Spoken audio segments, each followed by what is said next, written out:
Eu gostaria de avisar que o link para conseguir o certificado da participação neste vídeo está abaixo na descrição do vídeo, está no link abaixo da descrição do vídeo, e que está presente aqui o Dr. Rafael de Oliveira Costa, promotor de Justiça do Estado de São Paulo, Dr.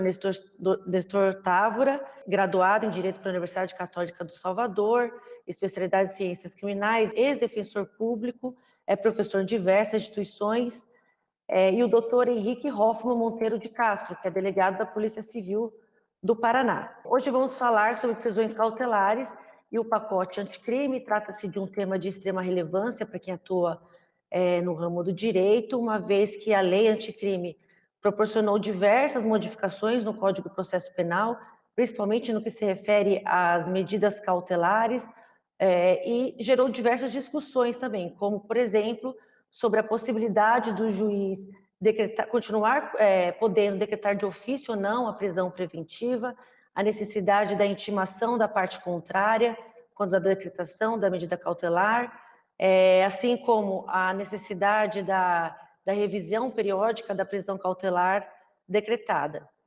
Sobre todos esses temas e outros, os palestrantes vão explanar melhor, então eu inicio e passo a palavra primeiro ao promotor de Justiça de São Paulo, Rafael de Oliveira Costa.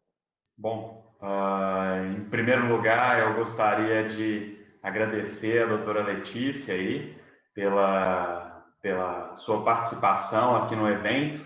Como diretor acadêmico da Associação Paulista do Ministério Público, eu acho que é importantíssimo que nós tenhamos mulheres, representantes do sexo feminino participando dos nossos eventos aqui. Então, muito obrigado, Letícia, por participar do nosso evento.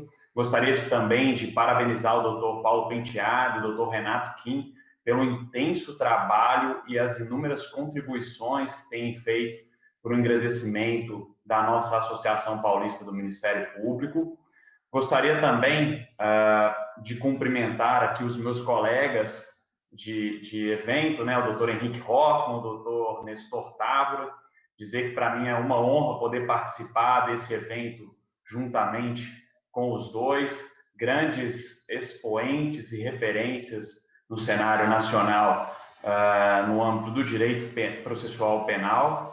Gostaria também de cumprimentar todos aí que nos ouvem. Esse momento da pandemia é um momento delicado, mas parece que estamos conseguindo passar por ele ainda de uma forma um tanto quanto positiva. Bom, esse tema das prisões cautelares e o pacote anticrime é um tema riquíssimo e, obviamente, no tempo que temos para falar sobre ele, seria inviável fazer uma abordagem holística de tudo que existe, tudo que pode ocorrer na esfera teórica e na esfera prática. Por isso, a minha fala vai ser direcionada a alguns tópicos que me parecem serem importantes e ainda não foram devidamente tratados pela doutrina, e espero que, ao final, as minhas contribuições venham a complementar aquelas que vão ser trazidas pelo doutor Henrique e pelo doutor Nestor. Bom, o primeiro tópico que eu gostaria de dar início aqui seria exatamente a temática do excesso de prazo na prisão preventiva em decorrência das mudanças introduzidas pelo pacote anticrime e as inúmeras consequências trazidas pela Covid-19. Todos nós sabemos que a Covid-19 implicou numa mudança abrupta da forma como se dá o processamento dos feitos, e por esse motivo eu entendi que seria extremamente importante que nós conversássemos um pouco, ainda que brevemente, sobre esse tema. E exatamente sobre esse tema, nós tivemos recentemente um julgado do Tribunal de Justiça aqui do Estado de São Paulo, o HC 2188365-09 de 2020, em que o TJ de São Paulo entendeu que o excesso de prazo no momento em que vivemos atualmente deve ser interpretado com uma certa parcimônia, com uma certa razoabilidade, pelo fato de que existe uma situação excepcional causada pelo vírus, pelo coronavírus. E, partindo desse pressuposto, o TJ aqui do Estado de São Paulo entendeu que, ainda que um réu sendo processado por tráfico ilícito de drogas e associação para o tráfico, e que permaneceu preso por aproximadamente 1 ano e meio, isso não caracterizaria excesso de prazo ou delonga imputável ao Poder Judiciário na forma do artigo 798, parágrafo 4 do CPP. Em outras palavras, o TJ de São Paulo entendeu que não há constrangimento legal evidenciado na permanência do réu preso por 1 ano e meio em decorrência das consequências trazidas pelo coronavírus. Bom, esse era o primeiro tema que eu gostaria de tratar com os senhores. E o segundo tema que eu gostaria de abordar aqui no espaço de tempo que me foi reservado é um tema que me parece muito interessante, diz respeito ao direito processual penal coletivo. Sei que muitos dos senhores não ouviram falar ainda sobre direito processual penal coletivo, mas essa construção teórica do direito processual penal coletivo implica em uma nova dimensão do direito processual penal. Até recentemente, todos os delitos eram colocados numa vala comum, eram tratados da mesma forma, de uma forma comum, gerando situações de graves injustiças sociais. E a partir dessas injustiças é que surgiu o questionamento acerca da necessidade de construção de uma nova área do conhecimento. Essa nova área do conhecimento vem sendo denominada direito processual penal coletivo. É uma área do conhecimento que busca delimitar a atuação, a persecução penal focada na tutela de bens jurídicos transindividuais, ou seja, bens jurídicos difusos, coletivos em sentido estrito e individuais homogêneos, e que é, por alguns, definida, pode ser conceituada como uma área do conhecimento composta por um conjunto de princípios e regras que disciplina simultaneamente a jurisdição penal coletiva, o processo penal coletivo, a ação penal coletiva, a defesa penal coletiva e a coisa julgada penal coletiva. Bom, professor Rafael, e aí qual é a relação que existe entre esse tema, o direito processual penal coletivo, e o tema que estamos abordando aqui hoje? Feita essa breve introdução, que me parece essencial para a compreensão do que eu vou falar em seguida, o que me parece interessante trazer para os senhores é que, no âmbito do direito processual penal coletivo, a sistemática das prisões cautelares segue a mesma sistemática traçada, produzida pelo pacote anticrime após as inúmeras mudanças introduzidas no Código de Processo Penal. Em outras palavras, as prisões cautelares no âmbito do direito processual penal coletivo devem seguir a mesma sistemática do Código de Processo Penal com as alterações introduzidas pelo pacote anticrime. Mas existe uma peculiaridade, e aqui me parece ser o que merece a especial atenção de cada um dos senhores. Professor Rafael, qual seria a peculiaridade das prisões cautelares no âmbito do direito processual penal coletivo? No âmbito do direito processual penal coletivo, nós temos um princípio basilar chamado princípio da máxima utilidade da tutela penal coletiva. Princípio da máxima utilidade da tutela penal coletiva. O que é que busca esse princípio? Esse princípio busca a máxima efetividade na tutela dos bens jurídicos coletivos, que deve ser utilizado, ou seja, deve ser base interpretativa para a ponderação da prisão cautelar em razão da proporção dos danos causados aos bens jurídicos transindividuais.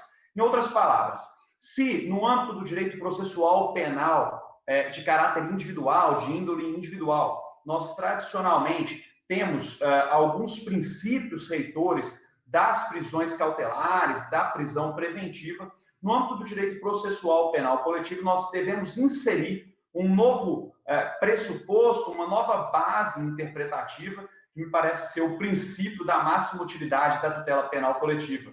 Em outras palavras, em algumas situações em que não seria justificável a manutenção da prisão preventiva, por exemplo, ela será justificável em razão da necessidade de se tutelar de forma adequada os bens jurídicos de natureza transindividual.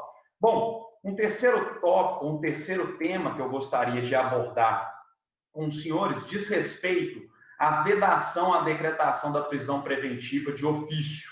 O artigo 311 do Código de Processo Penal admitia a decretação da prisão preventiva de ofício pelo magistrado, dispunha o antigo CPP que seria possível expressamente que o magistrado decretasse a prisão preventiva de ofício.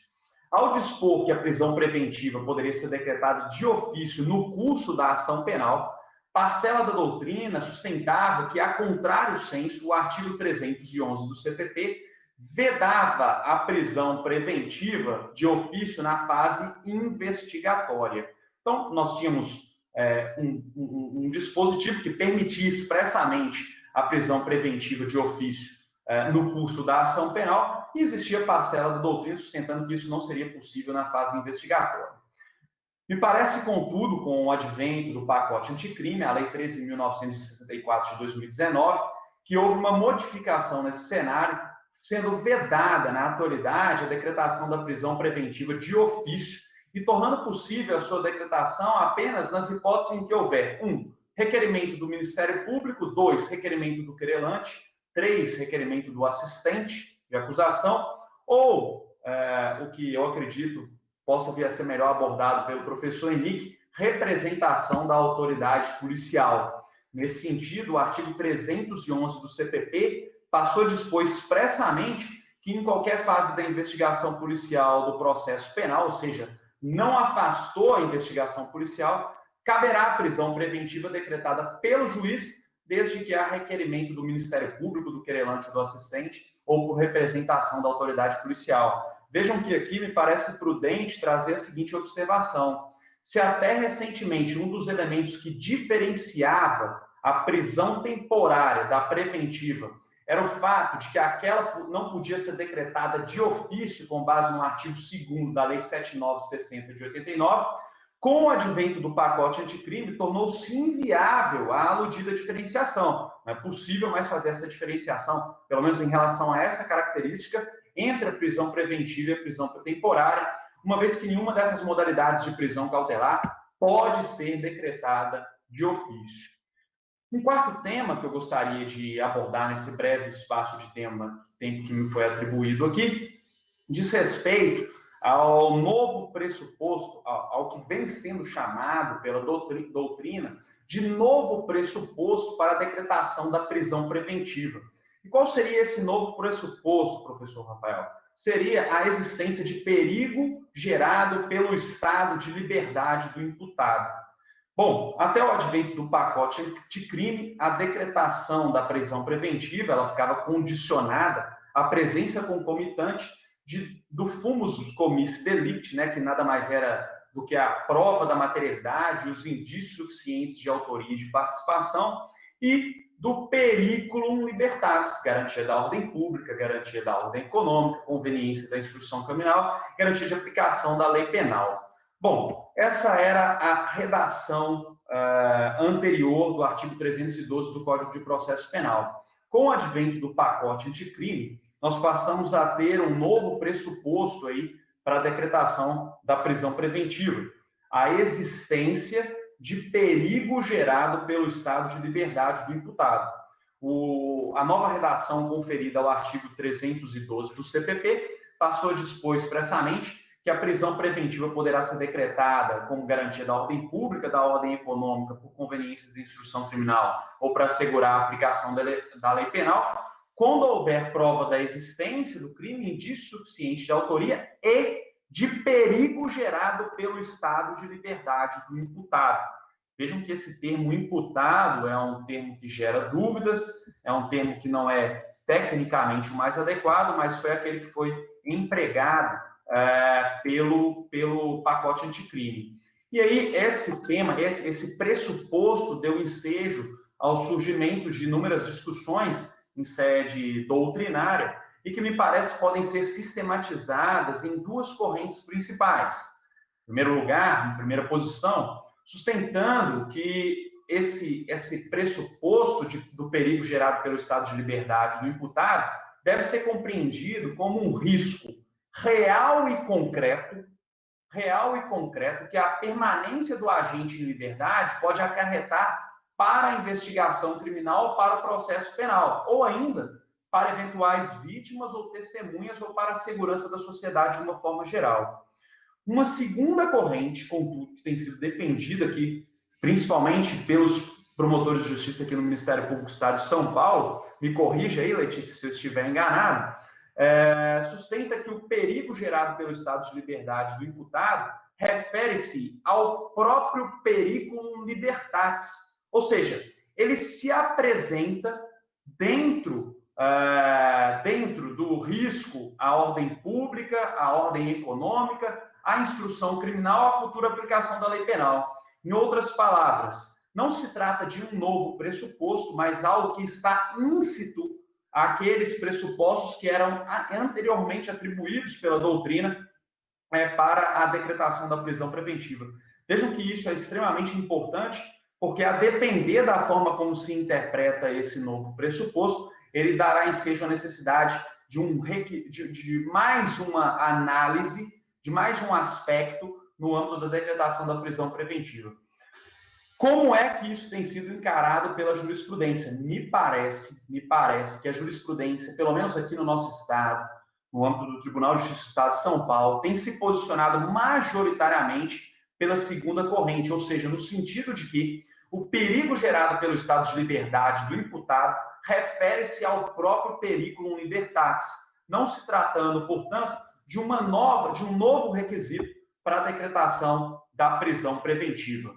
Eu, diante do tempo que me foi atribuído, eu vou parando por aqui, na certeza de que terei ainda depois a oportunidade de fazer algumas considerações finais sobre esse tema.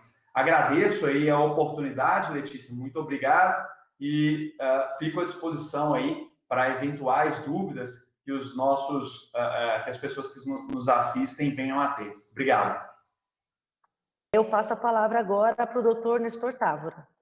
Muito boa noite a todos. É um prazer estar aqui nesse evento da Associação do Ministério Público do Estado de São Paulo, cumprimentar a doutora Letícia Sacauer, cumprimentar o doutor Rafael, meu amigo Henrique Hoffmann, e abordar diretamente a percepção do pacote anticrime, inclusive fomentando algumas inquietações, até também concordando com vários elementos da fala do doutor Rafael. Mas gostaria de focar principalmente no aspecto da nossa audiência de custódia, a reformulação do artigo 310 do Código de Processo Penal, endossando uma antiga resolução do CNJ, a resolução 213, exigindo que o flagranteado seja apresentado à autoridade competente com a maior brevidade possível, para que ele possa ser ouvido pelo juiz, na presença obrigatória do membro do Ministério Público e do advogado ou do defensor, para que o juiz tenha melhores condições de deliberar acerca da situação prisional. Uma primeira inquietação da minha parte diz respeito ao próprio tempo da realização da audiência de custódia. Nós temos, pelo menos na exegese do artigo 310, o reconhecimento de que o magistrado realizará a audiência de custódia em até 24 horas do recebimento do auto de flagrante. É importante consignarmos, na leitura do artigo 306 do Código de Processo Penal, que o delegado de polícia, o doutor Henrique Hoffmann, tem o prazo de 24 horas para fazer chegar nas mãos do juiz o auto de flagrante, e esse prazo, me parece, é contado da captura. Então, eu tenho uma dosagem temporal inerente ao comportamento do delegado de polícia, fazer chegar nas mãos do juiz em até 24 horas o auto de flagrante, devidamente lavrado, prazo contado da captura, e cabe ao magistrado do recebimento realizar a audiência de custódia nas 24 horas subsequentes. Ora, com todas as vênias necessárias, num país com dimensões continentais como o Brasil e com uma percepção bastante heterogênea das unidades federativas, realizar a audiência de custódia no prazo de 24 horas significa dizer que teremos situações concretas onde o prazo é inexequível. E aí o Supremo Tribunal Federal, em deliberação da lavra do ministro Luiz Fux, apreciando medida cautelar em ação direta de inconstitucionalidade, suspendeu, é importante frisar, o parágrafo 4º do artigo 310 do Código de Processo Penal, que estabelece a ilegalidade da prisão pela não realização da audiência de custódia no prazo prefixado no próprio artigo 310 do Código de Processo Penal.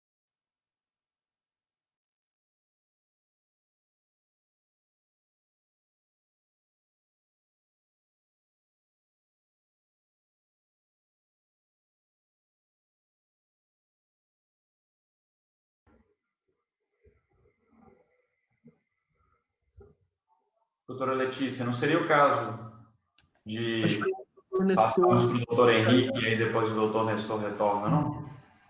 Isso, então vamos continuar aqui até o doutor Nestor Távora voltar com o doutor Henrique Hoffmann.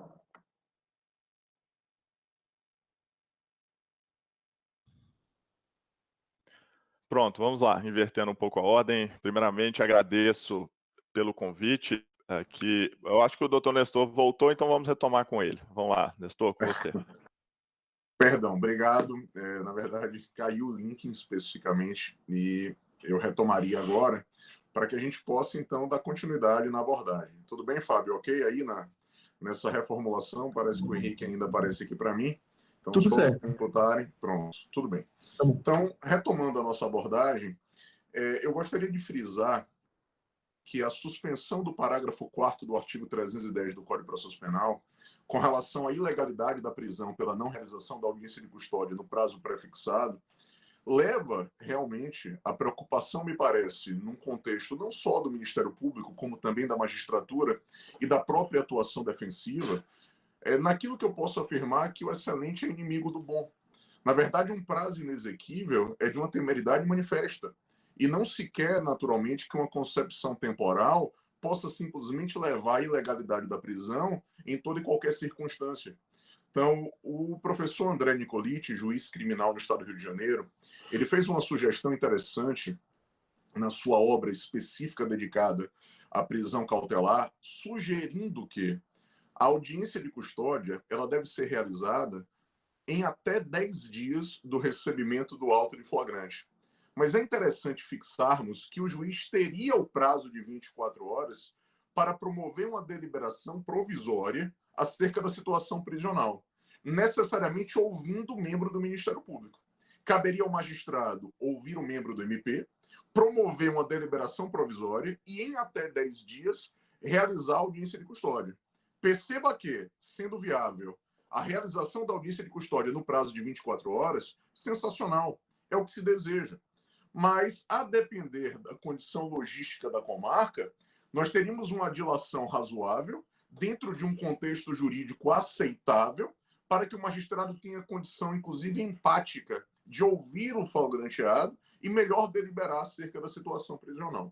Esse, então, é o primeiro grito de alerta. A concepção, na minha ordem, de que o 310 trouxe um cenário jurídico que, a depender do contexto da própria comarca, será inexequível. Uma outra percepção importante quanto à audiência de custódia, e que agora eu abordo e dialogo em certa medida com o que já foi trazido pelo professor Rafael. Nós temos, na interpretação do inciso 2 do artigo 310 do Código de Processo Penal, o reconhecimento de que o juiz, analisando o contexto da prisão em flagrante, ao constatar que o aprisionamento é necessário, ele vai converter o flagrante em prisão preventiva ou adotar medida cautelar pessoal distinta da prisão. Só que a discussão hoje mais ácida, mais intensa, é se a conversão do flagrante em prisão preventiva pode ocorrer de ofício. O doutor Rafael pontuou com muita clareza que o artigo 311 do Código de Processo Penal impede, proíbe a decretação de uma prisão preventiva de ofício e ele anda de mãos dadas com a pretensão de um sistema acusatório. O sistema acusatório é essencialmente caracterizado pela separação de funções, onde o protagonismo judicial deve ser evitado e nós recobramos naturalmente a percepção do Ministério Público trazida pela Constituição Federal de 88 como principal elemento de provocação do magistrado competente, sem descurar, naturalmente, também do protagonismo da autoridade investigante. Todavia, mesmo após o pacote anticrime, os tribunais superiores hoje divergem acerca da possibilidade ou não da conversão da prisão em flagrante em prisão preventiva de ofício. Porque o ministro Celso de Mello, no âmbito do Supremo Tribunal Federal, mais precisamente no julgamento do habeas corpus 186.421, o Celso de Mello reconheceu a impossibilidade de conversão da prisão em flagrante em prisão preventiva de ofício, à luz do comando do artigo 311 do Código de Processo Penal, reformulado pelo pacote anticrime. Todavia, o Superior Tribunal de Justiça, por sua quinta turma, em precedente do dia 20 de agosto agora de 2020, o STJ reconheceu que a conversão da prisão em flagrante em prisão preventiva de ofício, estribada no artigo 310, inciso 2 do Código de Processo Penal, não se confunde com a vedação do artigo 311 do Código de Processo Penal. Então, olha que jogo semântico perigoso. Eu afirmo que, à luz do entendimento da quinta turma do STJ, converter o flagrante em prisão preventiva de ofício é possível, porque isso não significaria, tecnicamente, uma decretação de ofício, à luz daquilo que impõe o 311 do Código de Processo Penal. Vale dizer, se eu não tenho flagrante prévio, a decretação de ofício estaria obstaculizada. Se existe flagrante prévio, a conversão de ofício seria admitida com a imputação de uma pretensa autorização normativa extraída do inciso 2 do artigo 310. Com todas as vendas e com todo respeito ao Superior Tribunal de Justiça, eu me reservo a discordar visceralmente, porque a conversão de ofício ofende claramente a pretensão do sistema acusatório. É natural que cabe ao delegado, ao doutor Henrique Hoffmann, representar ao juiz pela conversão no momento em que remete o auto de prisão em flagrante, ou caberá ao membro do Ministério Público presente na audiência de custódia formular o requerimento. Doutor Rafael, doutora Letícia. Jamais o juiz assumir um protagonismo que não lhe é permitido para formular uma conversão de ofício. Se ninguém até hoje, Henrique, me corrija se eu estiver errado, defende que o juiz, numa audiência de custódia, converta o flagrante em prisão temporária de ofício, também não me parece razoável afirmarmos que a conversão em prisão preventiva de ofício estaria admitida pela redação do inciso 2 do 310. Se eu não formular uma interpretação do Código de Processo Penal conjunta, sistemática, nós teremos aí uma cegueira deliberada. Negar o desejo trazido pelo próprio pacote anticrime, já que o artigo 311, ora, colado no artigo 310 do Código de Processo Penal, é claro, é enfático, por opção político-normativa, ao proibir uma decretação de prisão preventiva de ofício. E me parece, também com todas as vênias, que nós não precisamos, professor Henrique, professor Rafael, professora Letícia, polemizar a legislação extravagante. O artigo 20 da Lei Maria da Penha, Lei 11.340 de 2006, aponta que a decretação da prisão preventiva de ofício é tolerada tanto na fase investigativa quanto na fase processual. E ainda hoje estamos indicando se cabe ou não decretação de prisão preventiva de ofício nos crimes praticados no âmbito da violência doméstica e familiar contra a mulher. Me parece, um primeiro argumento, que o artigo 20 da Lei Maria da Penha ofende, viola o sistema acusatório. Então, a atuação de ofício do juiz não cabe no microsistema da violência doméstica. Ou então, eu posso citar o meu amigo Rogério Sanches, membro do Ministério Público do Estado de São Paulo, que constata uma interpretação interessantíssima, Henrique Hoffmann. Ele diz o seguinte: quando a lei especial, de maneira ociosa, em técnica legislativa criticável, copia o texto da lei geral, que é o Código de Processo Penal, não era necessário o artigo 20 da Lei Maria da Penha, porque o artigo 20 da Lei Maria da Penha, ele copiou a redação original do artigo 311 do CPP.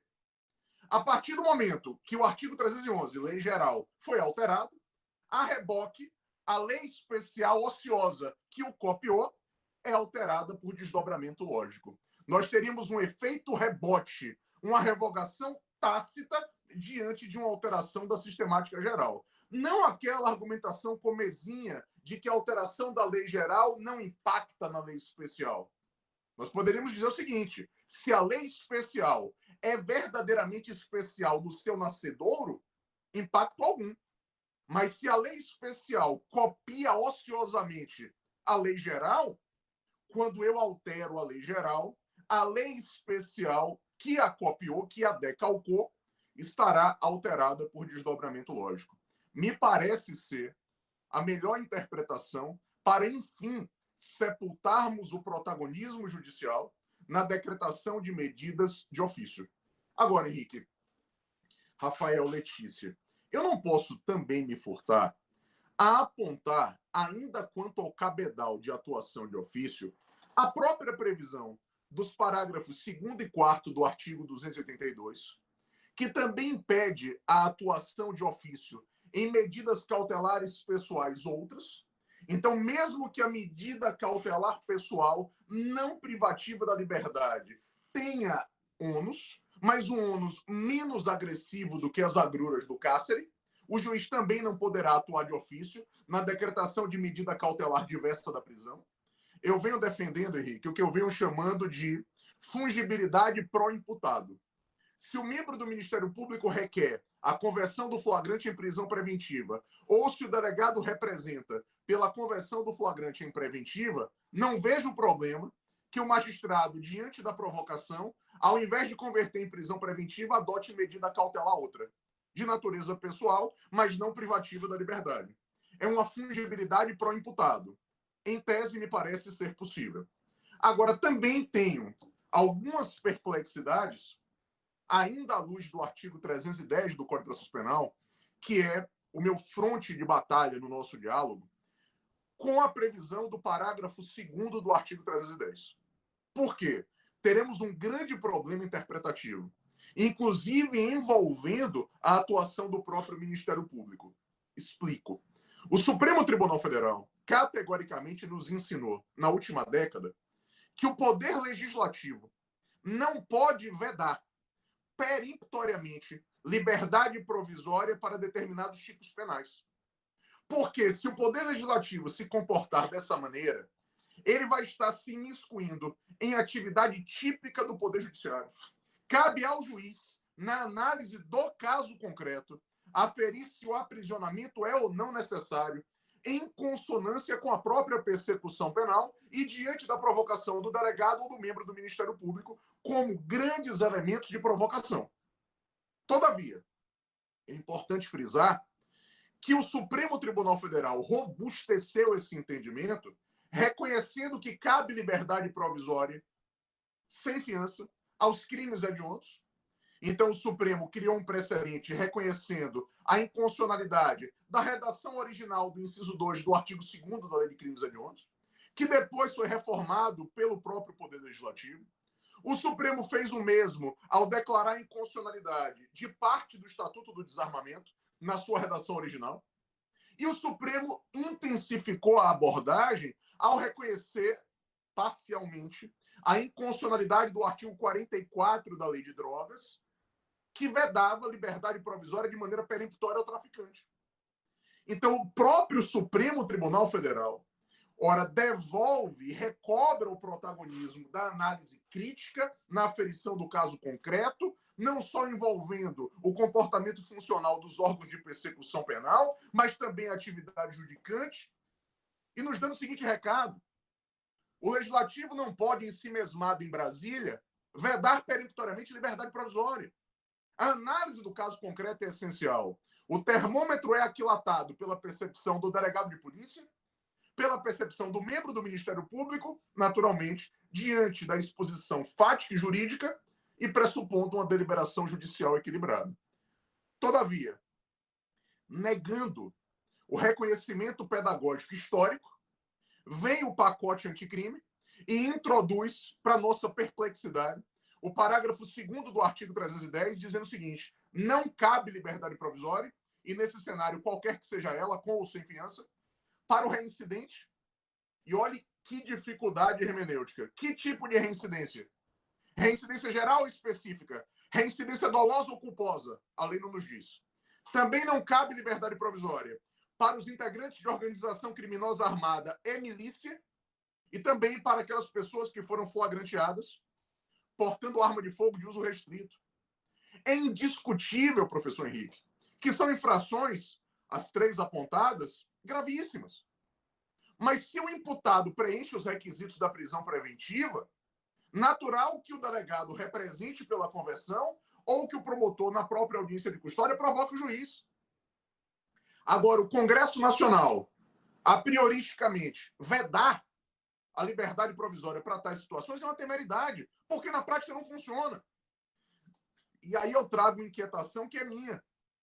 E se na audiência de custódia o promotor se manifestar pela concessão da liberdade provisória em uma situação dessa natureza, para um reincidente, por exemplo?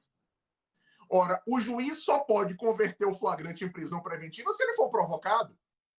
E se a pretensão ministerial é diametralmente oposta? O promotor não só não requereu a conversão, como opinou pela concessão de liberdade provisória. Qual vai ser o comportamento do juiz? Nós teremos uma conversão automática? Em razão de uma exigência trazida pelo parágrafo 2º do artigo 310, de duvidosa constitucionalidade? Então, são situações dificultosas, numa análise do caso concreto. Não tenho dúvida, o dia a dia nosso tem sido cada vez mais desafiador, já que o pacote anticrime não sofreu o devido amadurecimento, principalmente em razão da pandemia. E nós temos ainda essas inquietações que trazem desafios diários. Recentemente, professor Henrique, recebi uma ligação de um amigo nosso, inclusive, de aula, que estava no plantão judiciário e trouxe exatamente essa situação. Ele analisava um auto de prisão em flagrante, a atuação era virtual ainda, onde o membro do Ministério Público opinou pela concessão da liberdade provisória em afronta ao parágrafo 2º, 310. E ele me trazia, e agora? E eu, como juiz? Promovo uma conversão automática e ainda corro o risco de receber uma representação por abuso de autoridade? Atendo à atuação ministerial, e aí ele confidenciou, e me sinto como se o Ministério Público estivesse decidindo por mim? Qual a solução concreta? Temos aqui algumas interrogações importantes. Agora, me parece, e aí não fugindo, obviamente, de opinar, que o parágrafo 2º do 310 é manifestamente inconstitucional. Não cabe vedação peremptória à liberdade provisória para tipos penais a priorísticos. Isso quem diz não sou eu, é o próprio Supremo Tribunal Federal na última década. E, por consequência, caberia ao juiz, nesse contexto, afastá-lo e atuar na audiência de custódia diante da correspondente provocação. Seja provocação ministerial, seja provocação do delegado de polícia ao promover a remessa do auto de flagrante. Para que eu não ultrapasse o tempo que me foi reservado, até porque eu também quero ouvir o professor Rafael com muita atenção e quero ouvir o professor Henrique Hoffmann, mas eu gostaria ainda de semear uma última discussão. Ouvi com atenção o professor Rafael apontando a nova redação do caput do artigo 312 do Código de Processo Penal, indicando que é necessário que existam indícios de que a liberdade do sujeito é um risco para justificar o encarceramento preventivo. Na minha percepção, eu explicitei no caput do 312 a justa causa inerente ao periculum libertatis. Vale dizer, o juiz, ao decretar uma prisão preventiva, precisa de indícios de autoria, precisa de prova da materialidade, é o que historicamente rotulamos de fumus commissi delicti, e o periculum libertatis, traduzido nas hipóteses de decretação da prisão preventiva, sempre demandou lastro indiciário. O que fizemos no caput do artigo 312? Ora, num critério técnico preciso, exigimos a presença dos indícios do periculum libertatis. Indícios de que o sujeito é um risco à ordem pública, seja lá o que isso signifique, mas seria uma polêmica para um outro fórum, ou indícios de que o sujeito é um risco à ordem econômica, ou um risco de fuga, ou um risco às provas, ou eventualmente não tem identificação civil, ou descumpriu medida protetiva de urgência, ou descumpriu medida cautelar do 319 do Código de Processo Penal. Então, me parece que o 312, na sua atual redação, não trouxe inovação ao histórico de concentração dos pressupostos ou requisitos, como queiram, da prisão preventiva. Apenas exigimos na lei o que, historicamente, já era, me parece, imposto. Que exista lastro indiciário, revelando que a liberdade do sujeito é um risco e por isso ele deve ser encarcerado. Vale dizer, traduzindo as hipóteses de decretação da prisão preventiva. Uma última consideração para que eu possa fechar. Eu, particularmente, entendo que a audiência de custódia é um avanço. A audiência de custódia regulada no Código de Processo Penal veio em boa hora. Não poderíamos conviver tanto tempo com uma resolução do CNJ alicerçando um instituto que é verdadeiramente um divisor de águas dentro da filtragem da prisão cautelar, dentro do que vai se fazer quanto à pessoa que foi flagranteada. E me parece, como último alerta, que a audiência de custódia não pode ser traduzida, como já aconteceu, em quase que uma audiência de instrução e julgamento, numa tentativa de obtenção de uma confissão, ou, como já ocorreu, infelizmente, oferecimento de denúncia e recebimento da inicial acusatória na própria audiência de custódia. Por isso, me parece que a resolução 213 do CNJ deve ser aplicada, porque ela dá o direcionamento da temática a ser abordada na própria audiência de custódia, já que ela está circunscrita à análise fática e jurídica para que o juiz possa deliberar acerca da situação prisional do sujeito. Então, devolvo a palavra à doutora Letícia e agradeço imensamente esse tempo inicial. Bom, agora eu passo a palavra ao doutor Henrique Hoffmann. Bem, inicialmente, então, agradeço pelo convite feito para participar desse importante e grande evento ao lado de professores amigos e com um extenso currículo. Fico muito satisfeito de poder aqui trazer algumas reflexões sobre o pacote anticrime, lei importantíssima que mudou o nosso panorama penal e processual penal, especificamente no que tange às prisões cautelares. Esse tema que está em constante estudo, diariamente nós vemos decisões dos tribunais superiores, reflexões doutrinárias, que é o que a gente vem trazer aqui. Então, é uma oportunidade muito boa para todos nós que trabalhamos de alguma forma no sistema de justiça criminal e também para aqueles que pretendem ingressar nessa área do saber, nessa área do conhecimento. Prestei muita atenção, evidentemente, aí às palavras do professor Rafael, professor Nestor, e quero aqui complementar com algumas reflexões adicionais. Com relação à expressão utilizada no artigo 312 do CPP, já mencionada pelo professor Rafael, qual seja o perigo gerado pelo estado de liberdade do imputado, a gente tem no parágrafo 2º do próprio artigo 312 também aí uma complementação dessa expressão. No parágrafo 2º, nós temos a expressão receio de perigo da existência concreta. Então, evidentemente, no parágrafo 2º, a gente não pode chegar a uma interpretação literal de que seria o perigo do perigo. Não me parece a leitura adequada e nem que seja a que vai predominar, né? Quanto ao caput, estamos vendo aí claramente a doutrina majoritária e também os tribunais manterem o entendimento de que é pressuposto o perigo sem que tenha o pacote anticrime criado um pressuposto novo, portanto, persistem incólumes aqueles requisitos estampados no próprio 312, a saber, garantia da ordem pública, da ordem econômica, conveniência da instrução criminal e assegurar a aplicação da lei penal. Já no parágrafo 2º, o que nós temos é um complemento no sentido de que a decisão do juiz que decreta a preventiva, ela tem que ser motivada e fundamentada justamente nessa expressão, receio de perigo e existência concreta de fatos novos ou contemporâneos. Bem, com relação à motivação, a gente vai falar adiante no incremento de um outro dispositivo do CPP, o 316, mas é óbvio que motivação sempre se exigiu do magistrado. A questão é justamente saber a sua extensão, a sua minúcia. E com relação a esse pressuposto ou princípio da contemporaneidade, que já vinha sido falado pela doutrina e também colocado por decisões do STF e STJ, agora a gente tem ele aqui de maneira expressa, positivada no parágrafo 2º do 312. Em outras palavras, essa justificativa da preventiva, ela não pode ser distanciada demais no tempo, né? Por exemplo, uma ameaça a uma testemunha feita há 5 anos atrás, possivelmente falta ali exatamente essa contemporaneidade.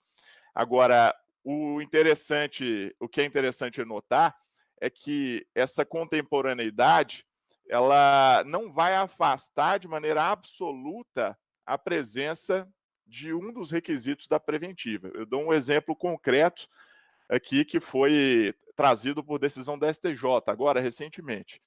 No HC, quem quiser conferir depois, é o 564.852. Disse o STJ que a gravidade concreta do crime a ensejar um risco à ordem pública, um perigo de cometimento de novas infrações, não esgota o periculum libertatis apenas pelo decurso do tempo. O que o STJ fez foi relativizar esse pressuposto, dizendo que ele não tem caráter absoluto. Imaginemos um exemplo de um homicida em série que acaba demonstrando ali pelo seu passado dedicado à prática de crimes que existe um risco muito grande de ele voltar a delinquir, mas nós temos já uma distância temporal, imaginem, de 2 anos em relação ao fato criminoso por ele praticado.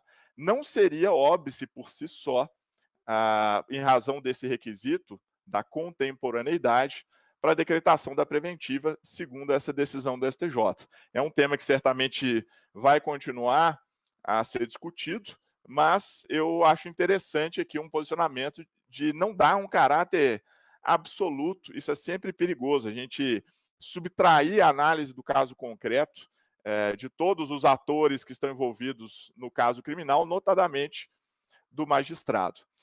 E claro, esse requisito de contemporaneidade, ele não se refere ao crime investigado ou processado. Claro, todo crime é anterior mesmo. Essa exigência de algo atual diz respeito, sim, aos elementos que justifiquem a decretação da medida cautelar prisional. Na sequência, um outro tópico que foi modificado aí pelo pacote anticrime está no 313, mais especificamente no seu parágrafo 2º, nós temos agora a dicção legal, segundo a qual não será admitida a decretação de prisão preventiva com a finalidade de antecipação do cumprimento de pena, ou mesmo como decorrência imediata de uma investigação ou do início de um processo pelo recebimento da denúncia. Nós tivemos essa discussão atinente à execução provisória da pena, levantada pelo Supremo Tribunal Federal recentemente, e acabou vencendo, como todos sabemos, a corrente que não admite o cumprimento provisório, a execução provisória da pena. Esse parágrafo 2º, ele vem na linha do entendimento jurisprudencial, então não haveria maior perplexidade nele, mas nós temos que lembrar que adiante, lá no artigo 492 do CPP, quando está falando sobre o tribunal do júri, mais detidamente sobre a condenação no tribunal do júri, nós temos lá agora um comando no inciso, na linha E, de que o juiz presidente, no caso de uma condenação, ele vai, caso se trate de uma pena igual ou maior do que 15 anos de reclusão, ele vai determinar justamente a execução provisória da pena, com a expedição do mandado respectivo. Nós temos, no parágrafo 4º desse mesmo dispositivo, a sinalização de que a apelação, nesse caso, não terá efeito suspensivo. Esse dispositivo ele causa alguma perplexidade, porque, em princípio, ele vai contra o entendimento do STF, que, aliás, está agora positivado no parágrafo 2º do 313. Resta saber se os tribunais superiores, especialmente a Suprema Corte, vai abrir uma exceção, vai colocar um entendimento diferente, exatamente nesse caso do tribunal do júri. O fato é que nós temos esse dispositivo aqui a ensejar algum debate também. É muito interessante. O 313, vale notar que ele reafirma, então, a natureza jurídica da prisão preventiva enquanto uma custódia de natureza cautelar, de natureza processual, provisória, portanto, sem qualquer pretensão, objetivo de executar provisoriamente a própria sanção penal, mas sim assegurar a utilidade da investigação ou do processo, o que já se afirmava na doutrina e na própria jurisprudência, agora está de maneira ainda mais clara no dispositivo legal. Com relação à motivação, que a gente mencionou atrás, eu falei 316, mas na verdade é o 315, que acaba agora contendo em minúcias como deve ser a fundamentação do magistrado ao decretar uma custódia cautelar. Ele, portanto, não pode se basear em conceitos jurídicos indeterminados, por exemplo, sem explicar o motivo concreto pelo qual faz incidir aquele caso. Não pode o juiz se limitar a indicar ou apenas reproduzir dispositivos legais, por exemplo, decreta preventiva com base nos elementos do artigo 312. Ele vai ter que explicar, de fato, a relação daquele dispositivo, daqueles pressupostos, com o caso que está sendo decidido. Não pode o magistrado também invocar motivos genéricos que poderiam fundamentar qualquer decisão. Ele tem que enfrentar os argumentos deduzidos ali no processo.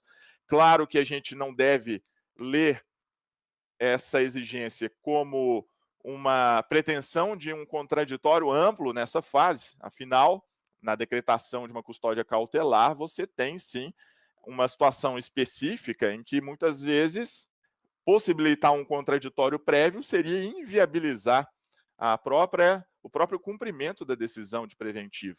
Portanto, por enfrentamento de todos os argumentos deduzidos, não devemos entender, a meu sentir, uma exigência absoluta de contraditório prévio. Nós temos, sabemos todos, a possibilidade de postergar essa palavra da defesa a um momento subsequente. Ainda como exigências de motivação, nós temos também que o magistrado não pode simplesmente invocar um enunciado de súmula ou um precedente sem indicar como ele se encaixa no caso concreto, né? E também não pode deixar de seguir um entendimento sumulado e pacífico dos tribunais superiores sem demonstrar qual é ali a distinção no caso concreto. Então, temos todo esse cabedal de motivação que já estava estampado lá no CPC, como a gente sabe, foi transportado agora para o Código de Processo Penal. Vejo com bons olhos essa modificação, mas não a ponto de exigir também do magistrado uma verdadeira sentença sendo antecipada para um momento que ainda é incidental dentro do processo ou mesmo dentro da investigação. A motivação tem que ser bem feita, mas sem necessariamente importar numa análise completa do mérito do caso. Na sequência, a gente tem também um outro ponto muito falado e muito importante, que é a revisão da necessidade da manutenção da preventiva, né? Nós tínhamos e ainda temos muitos casos em que o indivíduo responde à investigação ou ao processo preso e muitas vezes anos a fio se passam sem que se reexamine a manutenção daqueles pressupostos fáticos que ensejaram o encarceramento cautelar. E agora, o 316, no parágrafo único, vem colocar a obrigação do órgão emissor daquela decisão, que decreta a preventiva, para que ele revise essa necessidade a cada 90 dias, mediante uma nova decisão, e que não seja uma decisão daquele estilo carimbo, né, mas sim uma decisão igualmente fundamentada. Porque se não fizer isso agora, o magistrado, essa decisão anterior, que decretou a preventiva, se tornará uma prisão ilegal, uma decisão nula por falta de motivação.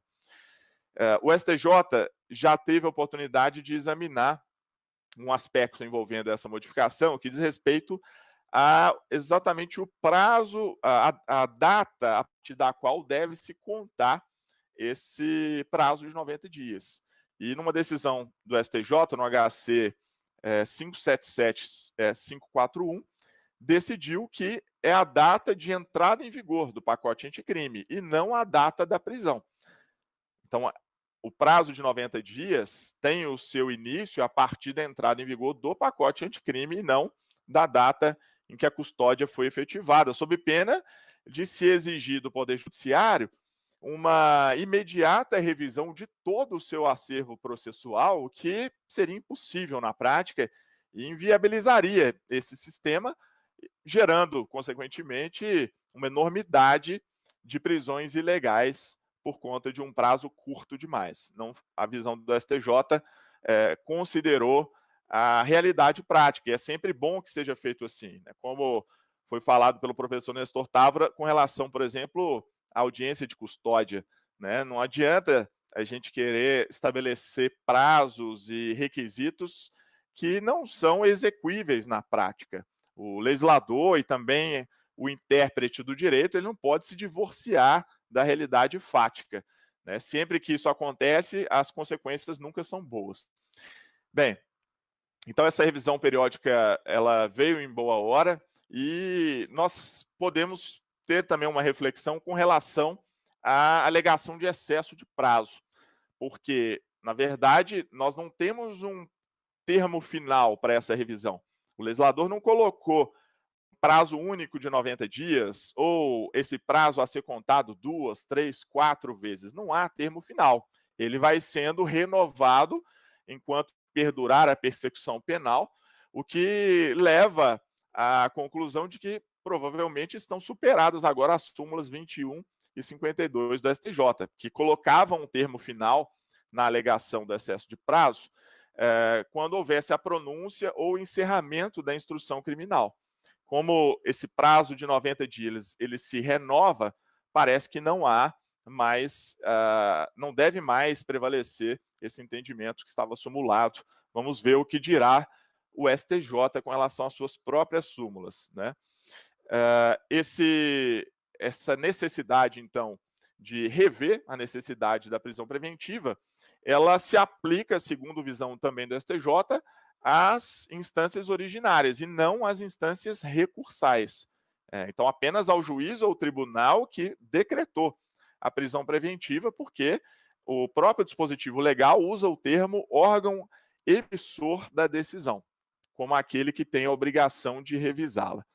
Esse, quem estiver anotando aí, tem um HC 589, 544, houve essa deliberação por parte do STJ.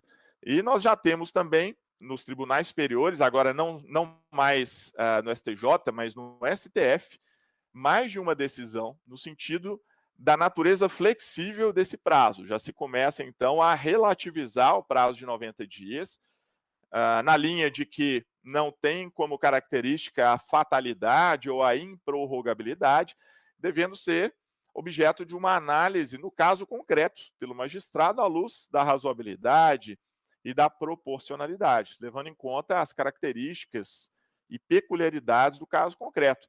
Bastando imaginar um caso em que você tenha 50 réus, você tem uma enormidade de crimes sendo processados, com provas inúmeras sendo produzidas, teses a perder de vista, talvez esse prazo de 90 dias ele fique curto demais, é o que já decidiu o Supremo Tribunal Federal.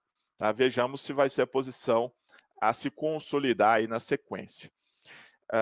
Bem, agora partindo já para o encerramento da minha fala, eu creio que eu já atingi também o meu limite.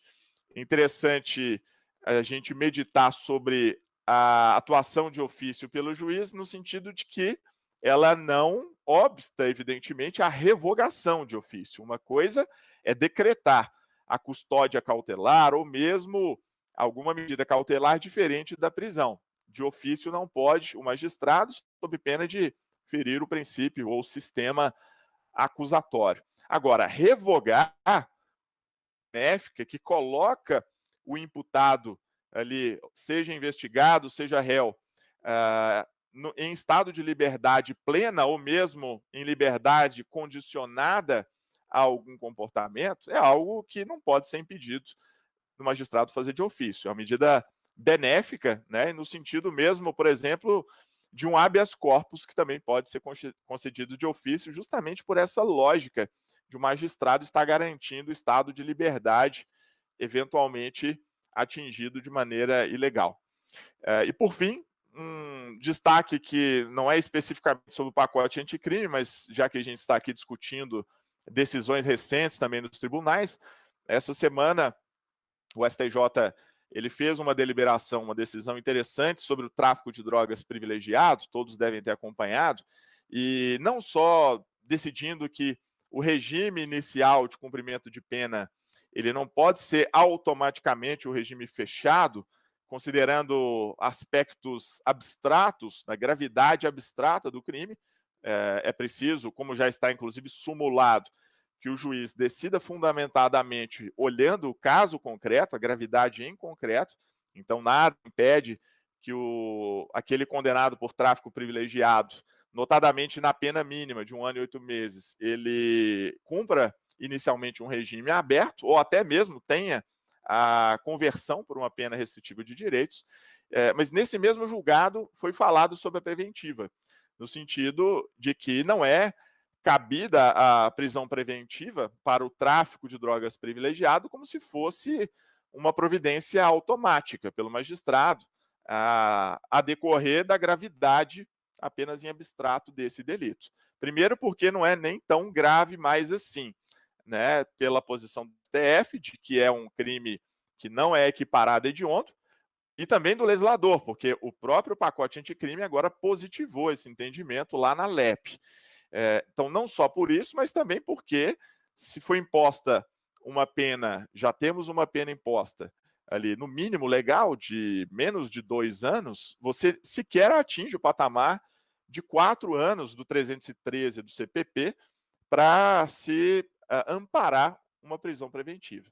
Então, como ponto final na minha fala, eu deixo essa observação, esse importante julgado do STJ, que acaba reverberando um pouco aqui nas prisões cautelares tão modificadas pelo pacote anticrime. Então, finalizo por aqui, devolvo a palavra para a nossa mediadora. Eu gostaria de fazer uma pergunta, se me permite, ao doutor Nestor Távora. Ele disse a questão do princípio contraditório e que vai contra o princípio acusatório, que vai contra a conversão de ofício do juiz do flagrante em preventivo. Eu queria saber se o senhor entende que essa prorrogação periódica também de ofício para o juiz, se também vai contra o princípio acusatório. Se deveria haver pelo menos um parecer do Ministério Público e da defesa em relação a isso.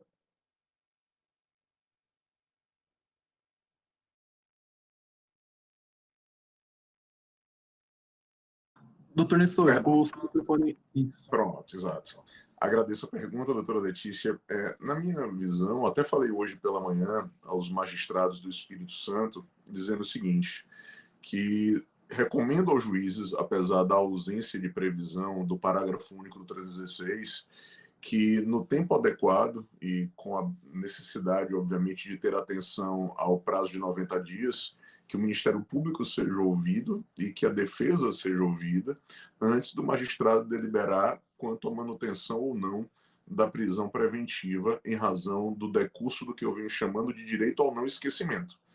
Faço apenas um alerta rápido, até para devolver a palavra também à doutora. Então, na minha ótica, entendo que acusação e defesa devem ser ouvidas, importante isso, em que pese a lacuna do parágrafo único 316. E a manutenção da prisão, por si só, não caracterizaria uma nova decretação. Então, ressignificar a prisão, remotivar a prisão, me parece que não é uma nova decretação de prisão preventiva, e sim a permanência da prisão preventiva decretada outrora diante de uma necessária provocação. Agora, a técnica legislativa aí, com todas as vênias, faltou ao parágrafo único do 316. De todo modo, me chama a atenção, e aí só para fazer um paralelo com a fala do Henrique, o enunciado 35 do Conselho Nacional dos Procuradores Gerais do Ministério Público, apontando que, se o prazo de 90 dias decorrer sem que o magistrado revisite o mandado prisional, que não haverá uma ilegalidade automática do cárcere. Então, não teremos um relaxamento imediato. O Henrique falou da flexibilização do prazo de 90 dias, com precedente nos tribunais superiores, e nós temos esse enunciado, enunciado 35, dos procuradores gerais do próprio Ministério Público, do Conselho, no sentido de dizer, bem, decorreu o prazo, não houve a revisitação de ofício, não há ilegalidade automática, como diz o parágrafo único 316. Na verdade, o juiz, então, ele será devidamente provocado para analisar com a maior brevidade possível os requisitos de permissividade ou não de manutenção da prisão preventiva. Então, é também um elemento importante dentro aí do que se vem interpretando à luz do pacote anticrime. Devolvo a palavra agora à doutora Letícia. Tá certo. Muito obrigada pela resposta. Eu passo agora às considerações finais do Dr. Rafael Costa. Obrigado, doutora Letícia.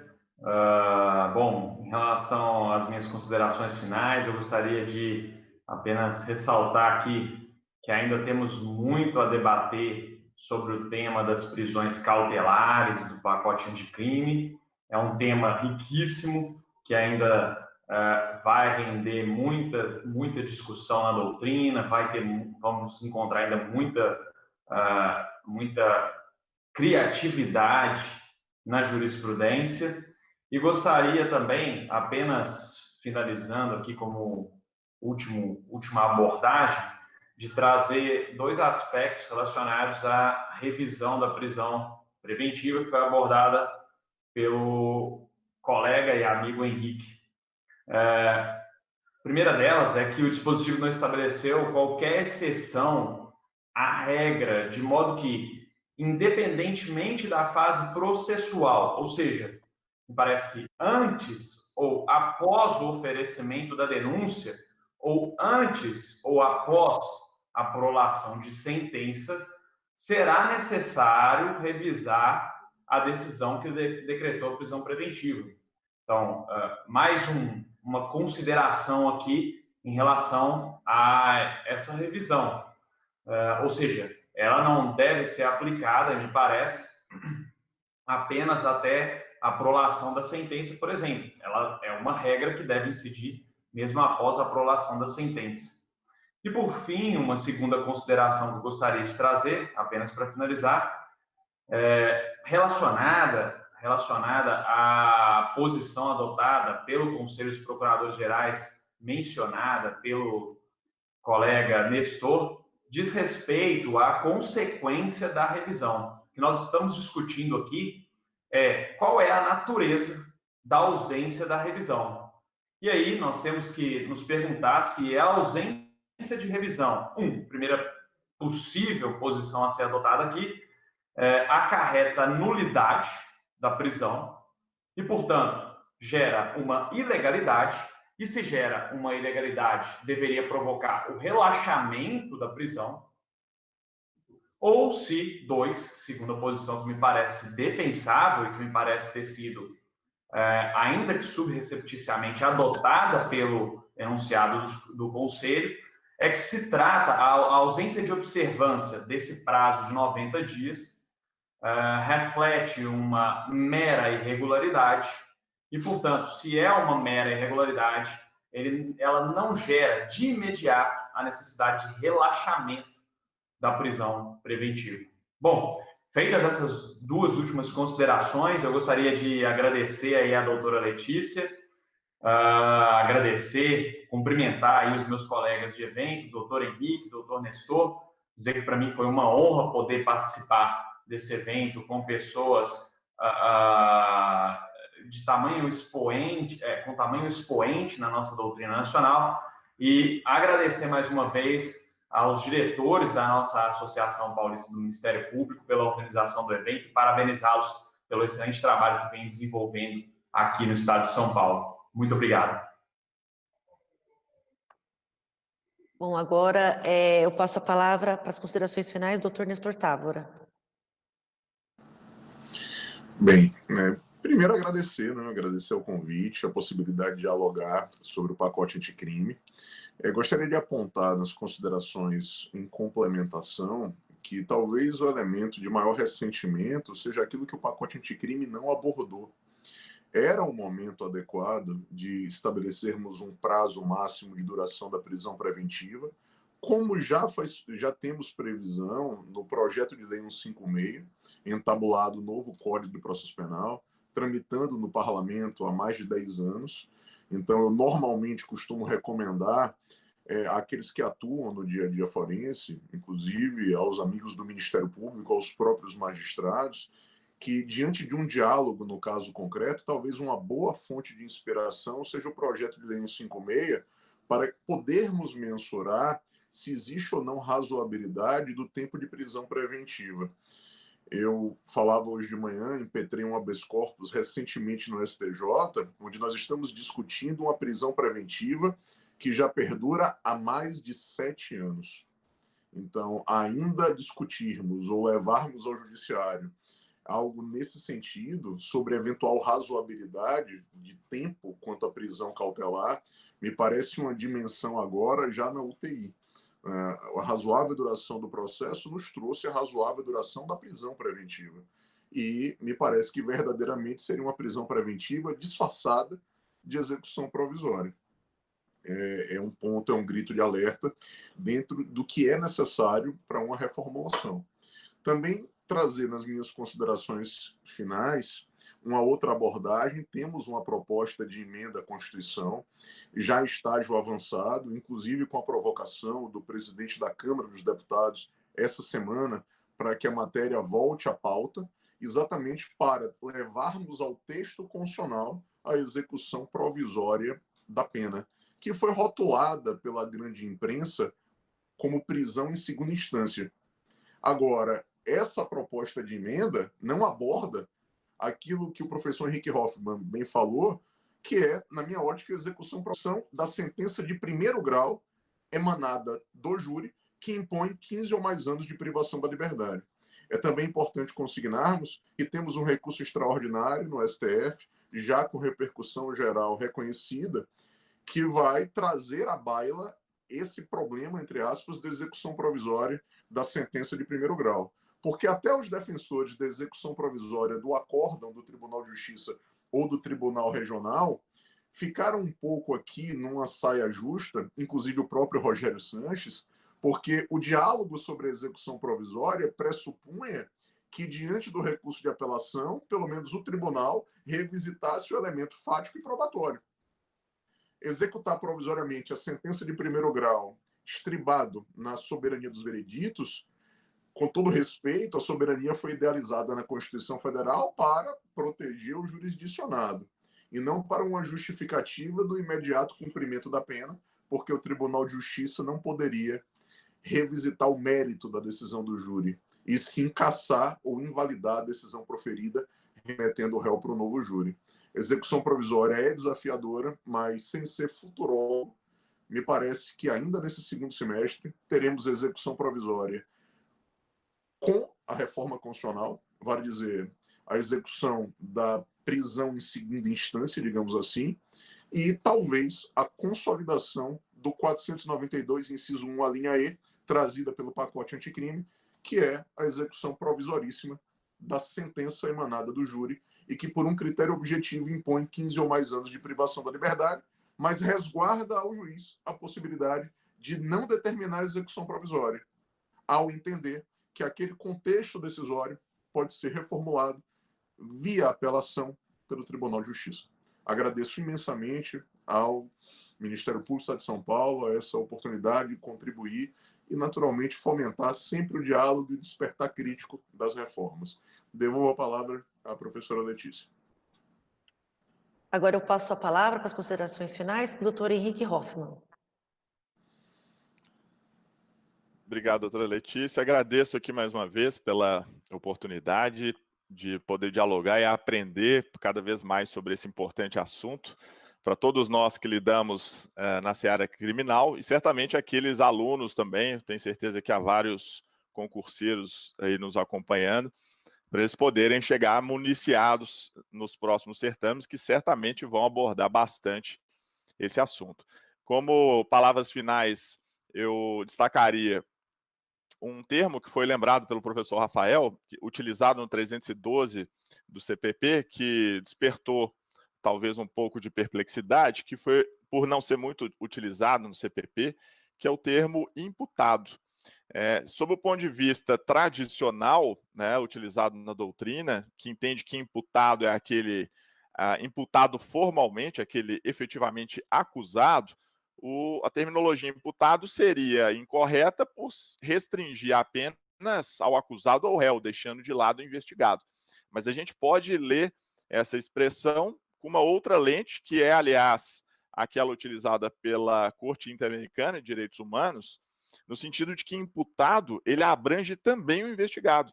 O investigado, ele seria um imputado em sentido amplo, um imputado não formalmente, e a relevância de se utilizar essa nomenclatura já para a fase de investigação criminal é exatamente impedir que ele seja ali tratado na apuração como um mero objeto nas mãos do Estado, mas sim como um sujeito de direitos protegido por uma série de cláusulas constitucionais, né, inclusive derivadas do devido processo legal.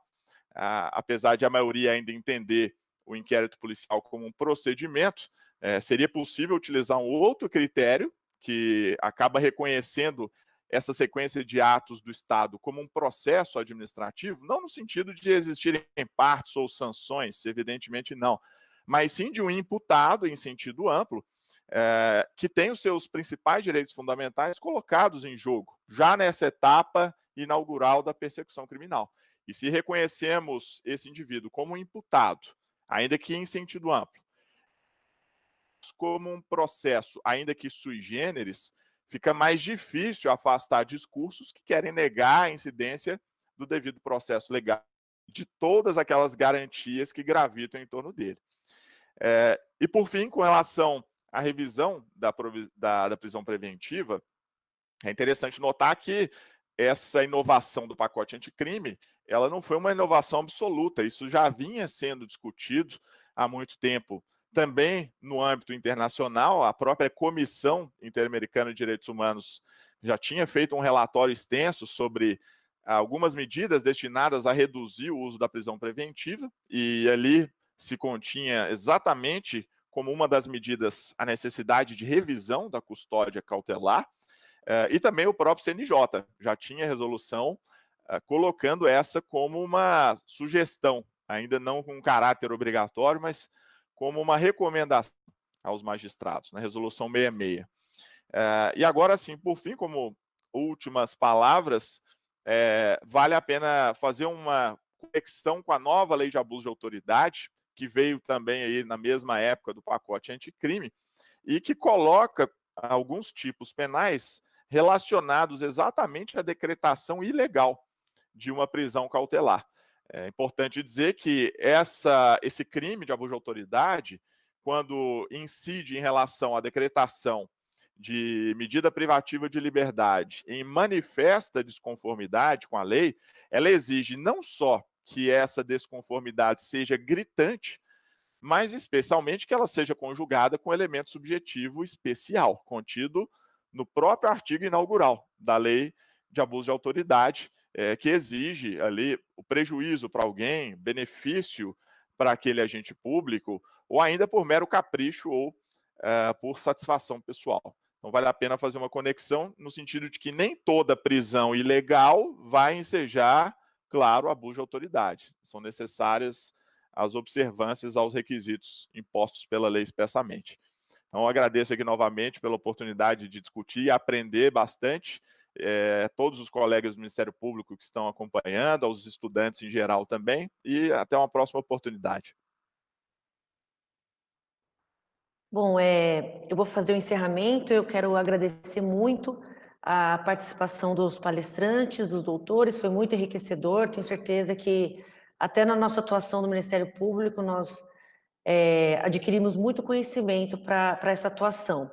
Gostaria de agradecer quem está assistindo no YouTube, gostaria de agradecer mais uma vez à APMP por proporcionar esse debate tão rico, e quero dizer que o próximo webinar promovido pela APMP será no dia 16 de setembro de 2020, às 18h30 também, e vai tratar sobre Lei Geral de Proteção de Dados.